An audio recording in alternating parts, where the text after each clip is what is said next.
A chuva em São Paulo não era apenas um fenômeno meteorológico. Era uma entidade que parecia conspirar contra o fluxo da vida. Naquela noite de sexta-feira, o céu sobre a Marginal Pinheiros tinha a cor de um hematoma, um roxo acinzentado que pesava sobre os ombros de quem ainda estava na rua. Rafael, sentado no banco do motorista de seu carro popular, sentia o volante úmido pelo suor de suas mãos. O limpador de para-brisa trabalhava em um ritmo frenético, mas a visão à frente continuava sendo um borrão de luzes vermelhas de freios e o reflexo distorcido dos outdoors iluminados. Ele olhou para o relógio digital no painel. 20h45. O cansaço não era apenas físico, era algo que residia na base de sua coluna e se estendia até a nuca. O turno na Transbrasil Logística havia sido brutal. Uma falha no sistema de roteirização de cargas havia gerado um gargalo no pátio de embarque, e Rafael, como assistente operacional sênior, passou as últimas 10 horas tentando acalmar caminhoneiros impacientes e resolver planilhas que pareciam não fazer sentido. No banco do passageiro, o silêncio era interrompido apenas pela respiração pesada de Beatriz. Ela não era apenas sua chefe, era a diretora executiva, a mulher cujo nome era pronunciado com reverência e temor nos corredores da empresa. Beatriz era conhecida como a Dama de Ferro do setor, uma executiva que nunca perdia a compostura, cujas roupas eram sempre impecáveis e cujo olhar parecia capaz de detectar uma falha em um relatório a quilômetros de distância. No entanto, a mulher ao seu lado agora parecia um rascunho borrado de si mesma. O blazer caro estava jogado no banco de trás. A blusa de seda branca tinha uma mancha de café na gola, e seu cabelo, geralmente preso em um coque perfeito, caía sobre o rosto em mechas desalinhadas. Tudo havia começado 3 horas antes, durante a festa de encerramento do trimestre, em um restaurante luxuoso no Itaim Bibi. Rafael fora apenas por obrigação, para não parecer desinteressado perante a gerência. Ele vira Beatriz no centro do salão, cercada por homens de terno que riam de suas piadas corporativas, enquanto ela mantinha um sorriso que Rafael sempre achou artificial. Mas ele a vira sair. Vira quando ela caminhou em direção ao estacionamento com passos incertos, não pela bebida. Ela mal tocara na taça de espumante, mas como se o próprio ar estivesse rarefeito. Rafael, que estava indo embora para buscar a filha, Mariana, na casa da vizinha, a encontrou encostada em uma pilastra de concreto, tentando desesperadamente abrir a bolsa enquanto as mãos tremiam violentamente. Dona Beatriz, a senhora está passando mal? Ele perguntara, mantendo uma distância respeitosa. Ela não respondeu de imediato, apenas o olhou, e naquele momento, Rafael viu algo que nunca esperaria ver em uma diretora executiva. Um pânico absoluto e silencioso. Eu não consigo, ela sussurrara, a voz falhando. Eu não consigo dirigir. O mundo está girando rápido demais, Rafael. Agora, no carro dele, um veículo que provavelmente custava menos do que o relógio no pulso dela, Rafael tentava navegar pelo trânsito caótico. A senhora quer que eu a leve a um hospital?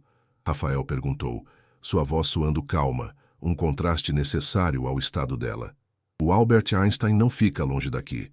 Posso tentar cortar caminho pelo Morumbi. Beatriz negou com a cabeça, um movimento lento e doloroso. Não, não, por favor. Se eu der entrada em um hospital, amanhã o Conselho Administrativo vai receber um relatório sobre minha instabilidade. Eu só preciso de silêncio e de um lugar onde ninguém me pergunte sobre o EBITDA do próximo semestre. Rafael apertou o volante.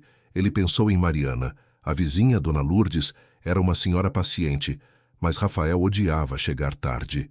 Ele sabia, porém, que não poderia simplesmente deixar Beatriz em uma calçada ou em um pronto-socorro, onde sua vulnerabilidade seria documentada.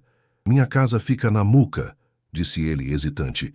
É longe dos jardins, onde a senhora mora, mas o trânsito para o lado leste está fluindo um pouco melhor. Se a senhora quiser, pode descansar lá um pouco, até se sentir melhor para chamar um motorista particular. Beatriz fechou os olhos. Muca, meu avô morava na Muca. Ele dizia que o cheiro de pão das padarias de lá curava qualquer tristeza. Pode ser, Rafael, qualquer lugar que não seja o meu apartamento vazio ou aquele escritório de vidro. O trajeto foi lento. Rafael aproveitou para ligar para Dona Lourdes pelo viva-voz do carro. Dona Lourdes, é o Rafael. Peço mil desculpas, mas tive um imprevisto sério no trabalho. Vou demorar mais 1 hora. A Mariana já jantou? Já sim, Rafael. A voz rouca da senhora ecoou no carro.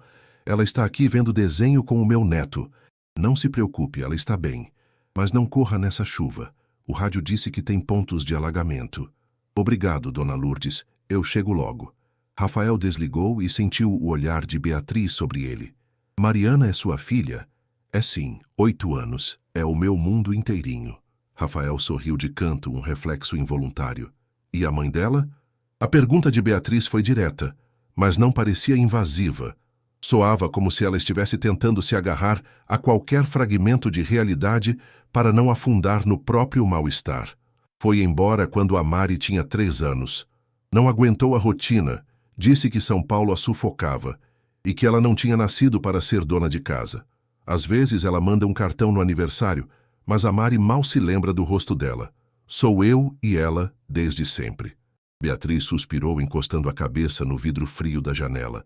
Você é um homem de sorte, Rafael. Sorte. Dona Beatriz, eu conto moedas para pagar a escola dela. Tem meses que eu não sei se o carro vai aguentar mais um trajeto até a empresa. Mas você tem alguém que sorri quando você abre a porta. A voz dela era um fio de som. Eu chego em casa e a única coisa que me recebe é o sinal do alarme e a luz da geladeira. Eu tenho 3 diplomas internacionais, uma conta bancária que me permite comprar quase qualquer coisa, e não tenho ninguém para quem eu possa dizer que estou com medo de morrer de exaustão. Rafael sentiu um aperto no peito. Ele sempre vira os diretores como deuses distantes, seres que não habitavam o mesmo plano de sofrimento que os réis mortais. Ver Beatriz ali confessando sua solidão para um assistente operacional em um carro popular era quase surreal. Eles chegaram ao prédio de Rafael por volta das 10 da noite. Era um edifício antigo, com pintura descascada, mas bem cuidado. Ele a ajudou a subir. O elevador, pequeno e com cheiro de cera, subiu lentamente até o 4º andar. Ao abrir a porta, o aroma de molho de tomate e o leve cheiro de giz de cera invadiram as narinas de Beatriz. Era uma casa pequena, mas pulsava vida.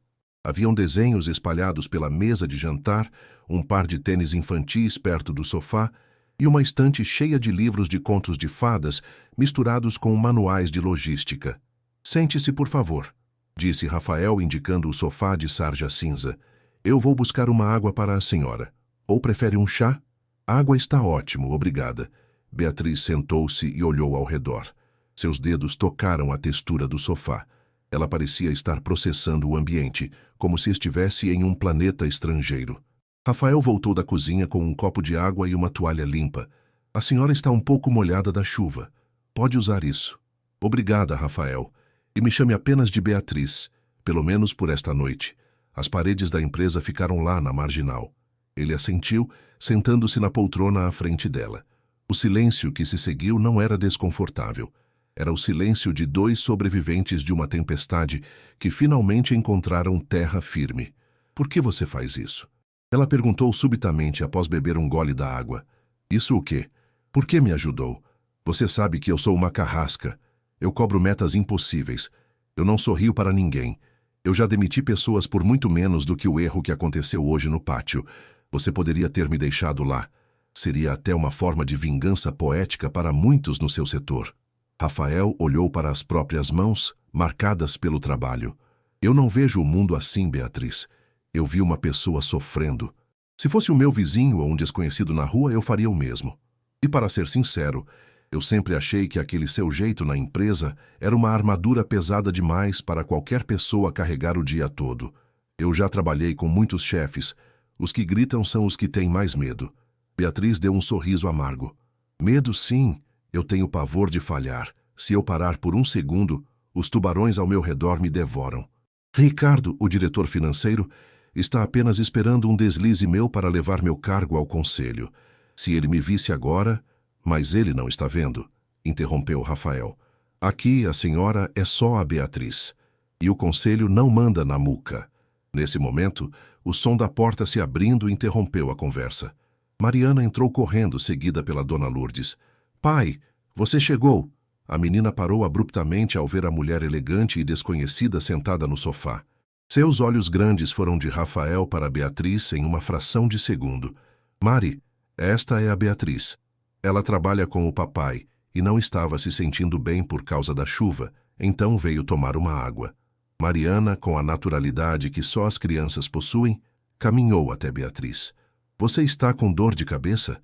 Meu pai diz que água ajuda, mas beijo no lugar que dói ajuda mais. Beatriz pareceu paralisada por um momento. Ela olhou para a criança, para os cachos castanhos e o pijama de estrelas. Lentamente, uma lágrima solitária escapou e rolou pelo seu rosto. É uma dor no coração, pequena, disse Beatriz, a voz embargada. Mas a água já está ajudando muito. Mariana não se intimidou com o choro daquela mulher, que para ela parecia uma personagem de algum filme sobre rainhas tristes. Com a pureza de quem ainda não conhece as etiquetas sociais, a menina se aproximou e colocou a mão pequena e quente sobre o joelho de Beatriz. Se o seu coração está doendo, você precisa comer o bolo da Dona Lourdes. Ela diz que bolo de fubá com goiabada cura até saudade, disse Mariana com uma convicção inabalável. Beatriz, que passava os dias analisando planilhas de milhões de reais e negociando contratos internacionais, sentiu que aquela lógica infantil era a coisa mais sensata que ouvira em anos. Ela limpou o rosto com o dorso da mão, tentando recompor o que restava de sua fachada, mas o olhar que lançou para Rafael era de um desarmamento total. Mari, deixe a Beatriz descansar um pouco. Rafael interveio, levantando-se e pegando a mochila da filha. Dona Lourdes, muito obrigado por tudo, de verdade. Eu não sei o que seria de mim sem a senhora. Deixe disso, Rafael. Vizinho serve para essas coisas, e você sabe que a Mariana é como se fosse minha neta. A senhora olhou para Beatriz com um olhar clínico, mas gentil, daqueles que só as avós brasileiras possuem. Melhoras para a sua amiga, moça. O mundo não vai parar se você descansar um pouco. Quando a porta se fechou e Dona Lourdes saiu, o apartamento voltou a ter aquele silêncio doméstico, pontuado apenas pelo barulho da chuva, que agora diminuía lá fora. Eu vou colocar a Mariana para dormir e já volto. Tem café fresco na garrafa térmica, se você quiser, disse Rafael. Beatriz assentiu. Ela observou Rafael levar a filha para o quarto pequeno ao lado, ouviu o som baixo de vozes, o riso abafado da menina e, por fim, o silêncio do sono. Rafael demorou alguns minutos. Quando voltou, trazia um cobertor de lã leve nas mãos. Ela dormiu rápido. Estava exausta das brincadeiras. Você tem uma filha maravilhosa, Rafael. Beatriz falou, agora com a voz mais firme, embora ainda marcada pelo cansaço. E você é um pai incrível. Eu vejo como ela te olha, com total segurança. Rafael sentou-se novamente na poltrona. É a minha missão de vida, Beatriz.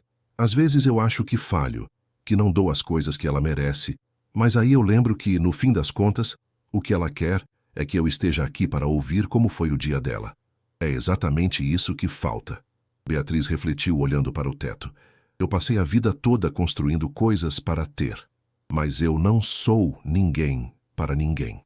Se eu desaparecesse amanhã, a Transbrasil Logística colocaria um anúncio no jornal e em uma semana teria outra pessoa na minha mesa fazendo exatamente o que eu faço, talvez até melhor. Ninguém faz melhor do que quem coloca a alma no que faz, mesmo que essa alma esteja cansada. Rafael respondeu com uma sabedoria simples. Mas a senhora não pode ser só a diretora. Onde está o resto da Beatriz? Ela suspirou, um som longo que parecia carregar anos de frustração. O resto ficou em algum lugar do passado. Ficou nas aulas de piano que eu abandonei para estudar economia. Ficou nas viagens que eu nunca fiz porque tinha reuniões importantes. Ficou no relacionamento que eu destruí porque eu não sabia desligar o celular durante o jantar. Rafael, eu tenho 42 anos e sinto que vivi 100, mas todos eles foram dentro de um escritório climatizado. Eles conversaram por horas.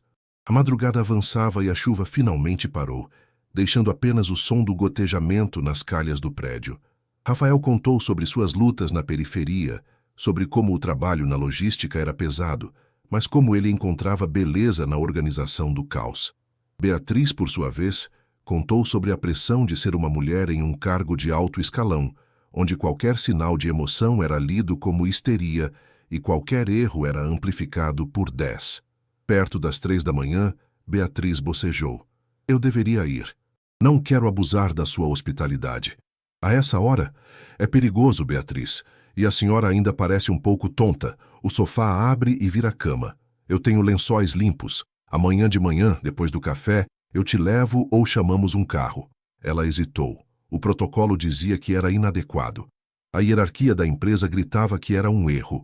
Mas a mulher cansada dentro dela só queria um lugar seguro para fechar os olhos. Tudo bem. Obrigada, Rafael. Por tudo. Rafael preparou o sofá com cuidado. Trouxe um travesseiro macio e o cobertor. Durma bem. Se precisar de qualquer coisa, meu quarto é aquele ali. Rafael? Ela chamou antes que ele saísse da sala. Sim? Obrigada por não me olhar como a sua chefe hoje. Eu precisava ser apenas uma pessoa. De nada, Beatriz. Descanse. O sábado amanheceu com aquele frescor típico pós-chuva em São Paulo. O sol entrava timidamente pela janela da sala, iluminando as partículas de poeira que dançavam no ar. Beatriz acordou com o som de fritura e um cheiro maravilhoso de café com manteiga. Ao se sentar no sofá, ela demorou alguns segundos para lembrar onde estava. Viu Mariana sentada no tapete, montando um quebra-cabeça de 1000 peças. Bom dia, disse a menina sem tirar os olhos das peças. Meu pai está fazendo rabanada. Você gosta de rabanada? Bom dia, Mariana. Eu não como rabanada há muitos anos. Então hoje é seu dia de sorte. Meu pai faz a melhor do mundo. Ele coloca canela por cima, que é para dar cheiro de abraço. Beatriz sorriu. Um sorriso de verdade, que iluminou seu rosto e tirou 10 anos de suas feições. Ela se levantou, ajeitou a roupa amassada e foi até a cozinha. Rafael estava de costas, concentrado na frigideira. Bom dia, Beatriz. Dormiu bem? Como não dormia há meses, Rafael. Obrigada. O café da manhã foi uma experiência quase sensorial para Beatriz. A simplicidade da mesa, pão na chapa, rabanada, frutas picadas e um café forte servido em canecas de cerâmica, era o oposto dos brunches sofisticados que ela costumava frequentar. Ali, a conversa era sobre o quebra-cabeça de Mariana e sobre como o sol estava bonito. Eu preciso ir, disse Beatriz após o segundo café. Tenho algumas coisas para resolver e preciso pensar em como encarar a segunda-feira. A segunda-feira vai ser igual a todas as outras, disse Rafael enquanto lavava a louça. Mas a senhora sabe que, se o peso ficar demais, o café aqui na Muca sempre vai estar quente.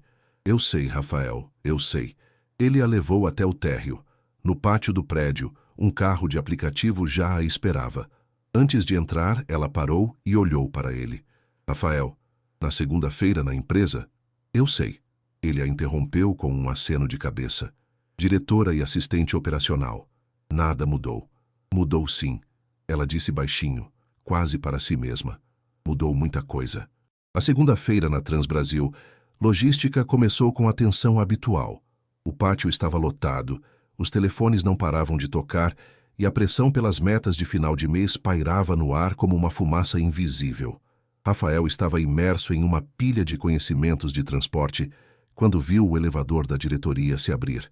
Beatriz saiu de lá acompanhada por Ricardo, o diretor financeiro, e uma comitiva de gerentes. Ela vestia um terno azul marinho impecável. O cabelo estava preso com perfeição, e sua expressão era de total controle. Ela passou pelo setor de operações como um navio de guerra cruzando águas conhecidas. Ricardo, ao passar por Rafael, fez um comentário sarcástico sobre o atraso de uma das cargas, rindo de forma condescendente. Rafael apenas abaixou a cabeça e continuou seu trabalho. No entanto, quando Beatriz passou pela mesa de Rafael, ela não parou. Não disse uma palavra. Mas, por um breve segundo, seus olhos se encontraram com os dele. Não houve um aceno, mas houve um brilho de gratidão e uma cumplicidade que nenhum cargo poderia apagar. Ao chegar em sua sala de vidro, Beatriz sentou-se na cadeira de couro. Ricardo entrou logo em seguida, jogando uma pasta sobre a mesa. Beatriz, temos que assinar as demissões da unidade de suporte. Precisamos cortar custos antes da reunião de amanhã com os acionistas. Beatriz olhou para a pasta. Olhou para os nomes ali listados. Pessoas com famílias, com filhos, com Marianas em casa. Ela lembrou do cheiro de canela e do cheiro de abraço. Não vou assinar, Ricardo. Como? Ricardo franziu a testa. Ficou maluca? Os números não mentem, Beatriz. Precisamos desse corte. Os números podem não mentir, mas eles não contam a história toda. Vamos rever o orçamento de marketing e as bonificações da diretoria. Não vou demitir 50 famílias para garantir o bônus de quem já tem o bolso cheio. Ricardo riu uma risada seca e incrédula. O que aconteceu com você no final de semana? Bebeu água da Marginal? O conselho vai te fritar se você levar essa postura para a reunião. Deixe que fritem, Ricardo. Eu descobri que se eu perder esta cadeira, eu ainda vou ter um lugar para tomar café. Você pode dizer o mesmo? Ricardo saiu da sala batendo a porta. Beatriz respirou fundo. Ela sabia que tinha acabado de iniciar uma guerra que provavelmente custaria seu cargo. Mas pela primeira vez em sua carreira, ela não sentiu medo. Sentiu uma paz profunda. Ela pegou o telefone e discou um ramal interno. Operações? Rafael, por favor. Rafael falando. Rafael, é a Beatriz. Preciso que você suba aqui. Temos que revisar o fluxo de Guarulhos, mas antes, queria saber se a Mariana terminou o quebra-cabeça. Houve um silêncio do outro lado da linha, seguido por um riso baixo e reconfortante. Ela terminou sim, Beatriz, mas disse que falta uma peça. Ela acha que ficou no seu bolso. Beatriz sorriu sentindo as lágrimas subirem aos olhos novamente, mas desta vez não eram lágrimas de dor. Rafael permaneceu em silêncio por alguns segundos, processando a mudança de tom na voz dela. No ambiente estéril do escritório, ouvir o nome de sua filha sendo pronunciado com tamanha doçura era como ouvir uma nota musical perfeita em meio ao barulho de estática. Vou subir agora, Beatriz, ele respondeu, com a voz baixa. Ao desligar o telefone, Rafael sentiu os olhares curiosos dos colegas de setor. Na Transbrasil, a hierarquia era uma lei física. Assistentes operacionais não recebiam chamadas diretas da Dama de Ferro para falar sobre quebra-cabeças. Ele ajeitou o crachá, limpou o suor das mãos na calça de brim e caminhou em direção ao elevador privativo. Quando as portas de vidro se abriram no 20º andar, o cenário era outro. O carpete era espesso, o ar-condicionado sussurrava e o cheiro de café gourmet substituía o odor de óleo diesel e poeira do pátio. A secretária de Beatriz o olhou com desconfiança, mas fez um sinal para que ele entrasse. Beatriz estava de pé, observando a cidade através da enorme parede de vidro. A imensidão de São Paulo, com seus prédios cinzentos e o trânsito interminável, parecia menos ameaçadora daquela altura. Pode entrar, Rafael. Feche a porta, por favor. Ele obedeceu. O estalo da fechadura pareceu ecoar na sala ampla. A senhora está bem? O Ricardo saiu daqui com uma cara de quem vai declarar guerra. Beatriz virou-se lentamente. Ela não usava a máscara de frieza, mas havia uma seriedade nova em seu rosto, uma determinação que não nascia da ambição, mas da consciência. Ele vai declarar guerra, Rafael, e ele tem armas poderosas. O Conselho Administrativo não gosta de humanidade. Eles gostam de dividendos. Mas eu decidi que não vou mais ser o carrasco que eles querem. Ela caminhou até a mesa e pegou um pequeno envelope. Eu queria te entregar isso. Mariana deixou cair do bolso do casaco quando você a levou para o quarto. Rafael abriu o envelope. Dentro estava uma peça de papelão azulada, o canto faltante do céu do quebra-cabeça que Mariana tanto procurava. Ele riu, balançando a cabeça. Ela revirou o sofá inteiro atrás disso. Obrigado, Beatriz. De verdade. Rafael, eu te chamei aqui para te avisar. A voz dela mudou para um tom de alerta. O Ricardo vai começar a monitorar cada passo meu, e isso inclui você. Ele percebeu que algo mudou. Ele vai tentar encontrar um ângulo para me desmoralizar perante o conselho e a nossa aproximação, por mais inocente que seja, é o prato cheio que ele precisa para falar em favoritismo ou conduta inadequada. Eu não tenho medo dele, Beatriz. Eu não tenho nada a esconder. Você tem a Mariana para sustentar. Ela rebateu com firmeza. Eu tenho reservas financeiras para viver 10 vidas sem trabalhar. Você não. Se ele quiser te prejudicar para me atingir, ele o fará sem piscar. Eu quero que, a partir de hoje, você mantenha uma distância absoluta de mim dentro desta empresa. Não suba aqui, não me ligue, não me procure, a menos que seja por ordens formais enviadas via sistema. Rafael sentiu um aperto no peito. A lógica dela era impecável, mas a frieza necessária para aquela estratégia doía. A senhora está me pedindo para voltar a ser invisível. Estou te pedindo para ficar seguro enquanto eu limpo a casa. Ela se aproximou, e por um instante, a distância profissional diminuiu. Mas isso não significa que a Muca fechou as portas para mim, não é? Rafael relaxou os ombros. Nunca. O café continua sendo o mesmo. Nas 3 semanas seguintes, o clima na Transbrasil Logística tornou-se sufocante. Beatriz iniciou uma auditoria profunda. Em todos os contratos de terceirização, muitos dos quais eram geridos por aliados de Ricardo. Ela descobriu superfaturamentos, desvios em notas fiscais de combustível e esquemas de favorecimento em rotas de transporte que drenavam o caixa da empresa. A cada descoberta, a Dama de Ferro tornava-se mais perigosa para o status quo. Rafael assistia a tudo de longe, do seu posto no operacional. Ele via Beatriz passar pelos corredores com sua comitiva, o rosto fechado, a postura de quem está em um campo de batalha. Eles não trocavam sequer um olhar. No entanto, no silêncio de suas noites, Beatriz frequentemente pensava na rabanada com cheiro de abraço. Ela passava pelos jardins com seus restaurantes estrelados e sentia falta do barulho das crianças jogando bola na rua da Muca. Certa noite, quando Rafael saía do trabalho, percebeu que estava sendo seguido. Um sedã preto manteve a distância desde a saída do pátio até a entrada do seu bairro. Ao estacionar perto de casa, um homem de terno desceu e o abordou. Era o chefe da segurança da empresa, um homem fiel a Ricardo. Rafael, 1 minuto do seu tempo, disse o homem com um sorriso que não chegava aos olhos. O doutor Ricardo gostaria de saber se você tem notado algum comportamento estranho na doutora Beatriz. Ela tem tomado decisões que fogem ao padrão da empresa. Ele acredita que ela pode estar sob alguma pressão externa, ou talvez sendo influenciada por pessoas que não pertencem ao círculo da diretoria.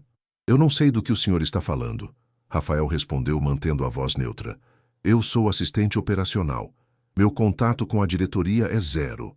Não foi o que vimos nas câmeras de segurança há algumas semanas. Você subiu lá, ficou trancado com ela, e temos fotos de um carro muito parecido com o dela na sua rua. Rafael, pense na sua filha. Você é um pai solteiro, um bom funcionário. Não se deixe envolver em jogos que você não pode vencer. Se você nos der algo que comprove que ela não está em pleno juízo, ou que há um envolvimento impróprio, o Dr. Ricardo pode garantir sua promoção para gerente de pátio em Guarulhos. Salário triplicado. Estabilidade. Rafael sentiu uma náusea profunda. A proposta era clara: trair a única pessoa que o vira como ser humano em troca de uma vida confortável. Ele olhou para a janela de sua casa, onde Mariana o esperava. Pensou na escola particular que poderia pagar, no plano de saúde melhor, nas férias que nunca tiraram.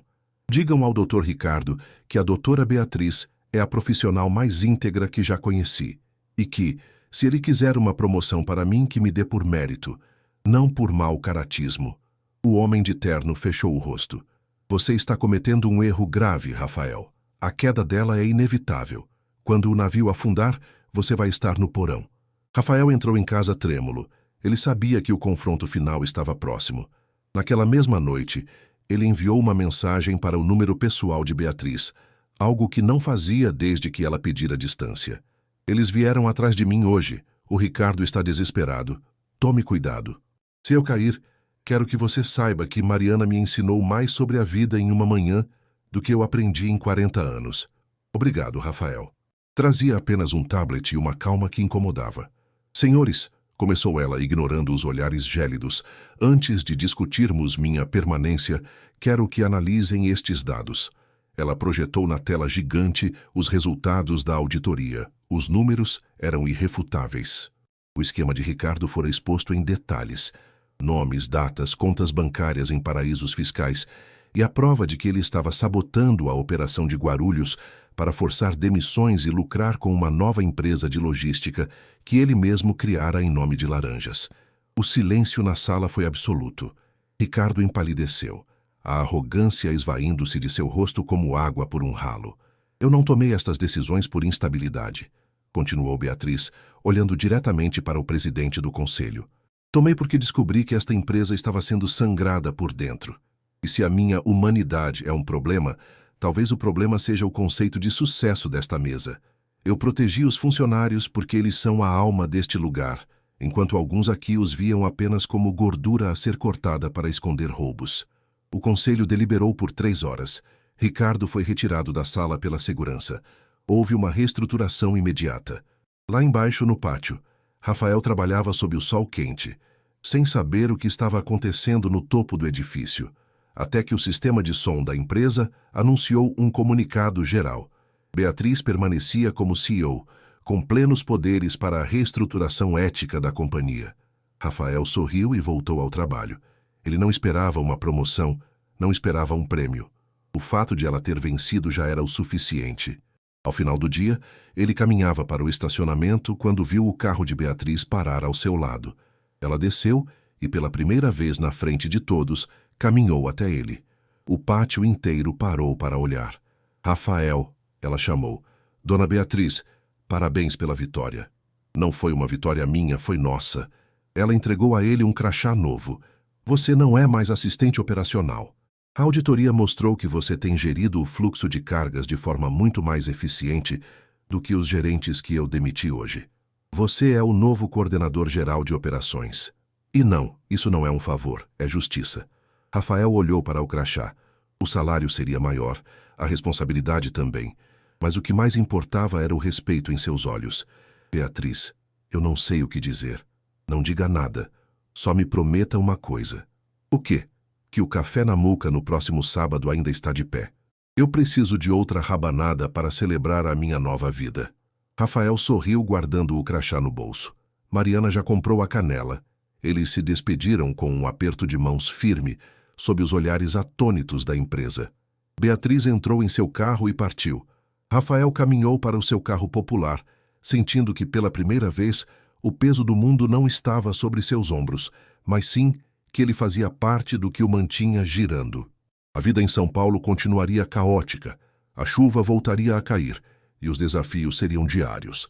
Mas entre o asfalto frio da Marginal e o calor de uma cozinha na Muca, 2 seres humanos haviam descoberto que a maior logística de todas é a da empatia e que nenhuma máscara, por mais cara que seja, vale mais do que a coragem de ser real.